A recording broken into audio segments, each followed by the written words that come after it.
Alright everybody, and welcome back to the channel. I'm Goji Reviews, and today we're going to be doing a figure review. For the figure today, we're going to be looking at the Neca 1962 Godzilla.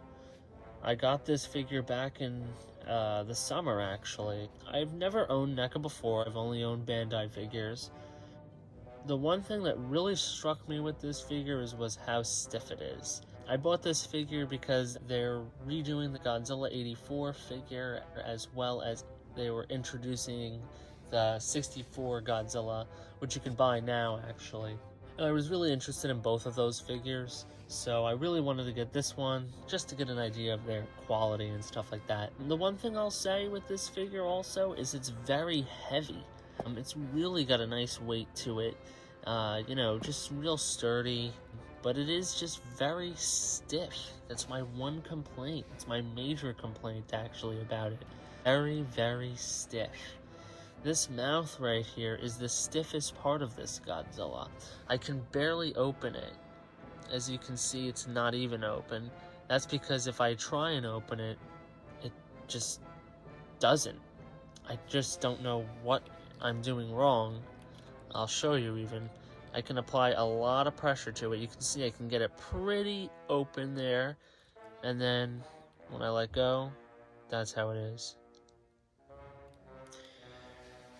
Which is a shame because it does come with an atomic breath piece, which is actually featured on the back. I don't have mine, but there it is, right there. Doesn't fit in my Godzilla mouth, but I don't even have it. I lost mine, so. But let's get to the positives of this figure. The things that I really do like about the figure are the attention to detail, the texture. I mean, if I just bring this right up, you can just instantly see it's really, really well textured. I mean, you can see on the dorsal plate, the skin, everything. You really just see that attention to detail.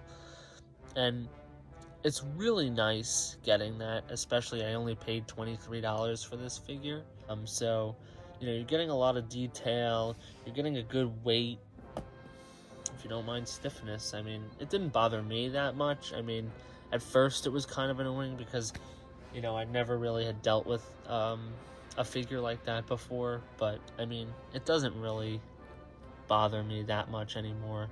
It's just, one of those little things that lingers on after you own the figure for some time.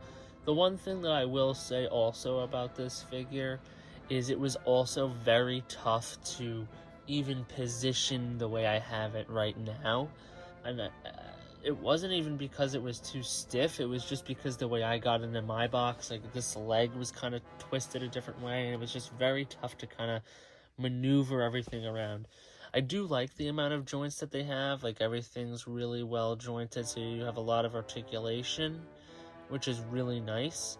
And I think it'll look really nice when you can pose him with a Showa Kong, and maybe they'll do that for the new movie. They'll do a Showa Kong as a little treat for us, but we'll see. The other thing I will note to newcomers to NECA is with the Godzilla tail, you will have to apply some heat to it, so that way the ball joint can just pop right in.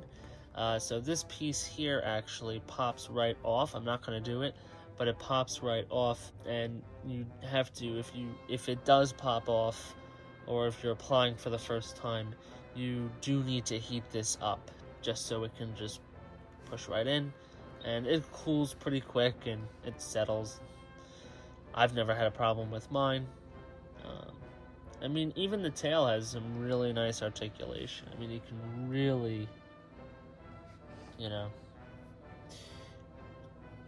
and with the Bandai figures, it's even limited with their articulation, so this is all new to me, really.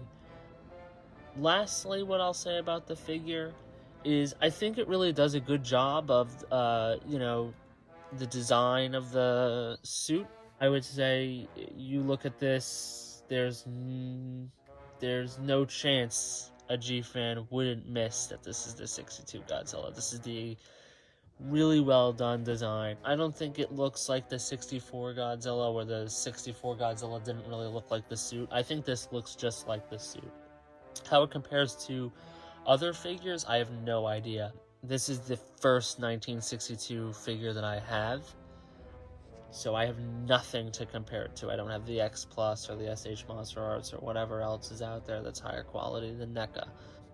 If you want to see me do another Neca review, let me know in the comments. Maybe we can get Neca to send a figure for us to review. I would like to review the 64 suit, but I'm in school, and so I really don't want to spend a lot. And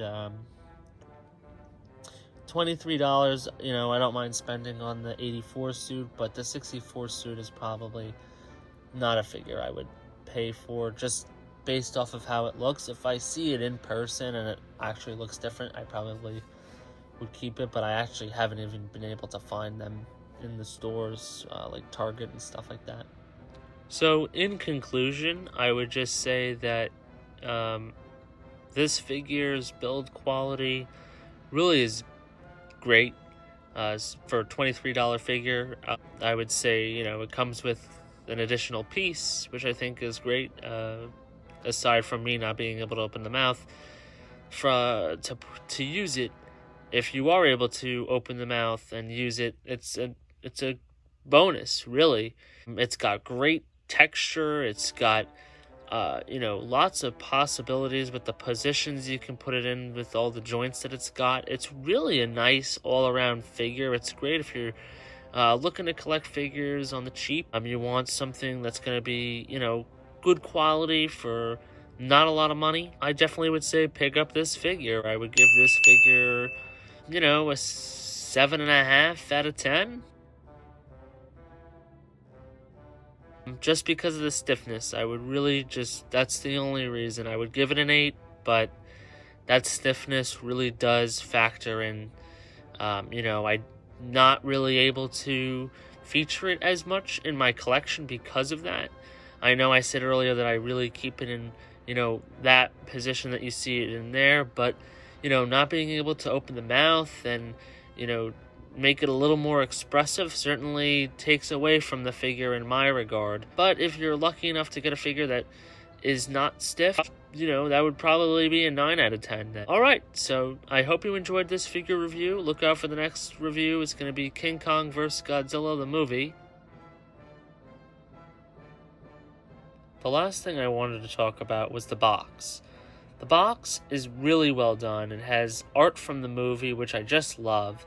I really love that attention to detail, because they could have just, you know, done what everybody else kind of does with figures and just put it in, you know, one of these clear situations and not really put a lot of work into it, or even just had that. But, you know, they really went that extra mile. I know you can take the background of Mount Fuji out, but I'm not going to do that. But I just really like this box. I really like this box. It's actually featured pretty prominently in my collection. It's just great. I think it really just, it adds something to the figure that it's really nice. If you're a collector and you like to showcase stuff and you have a lot of room, it's a great box. It's really great. So that's the whole box in the frame there. I hope you enjoyed the figure review. Don't forget to like, comment, and subscribe, and I'll see you in the next one.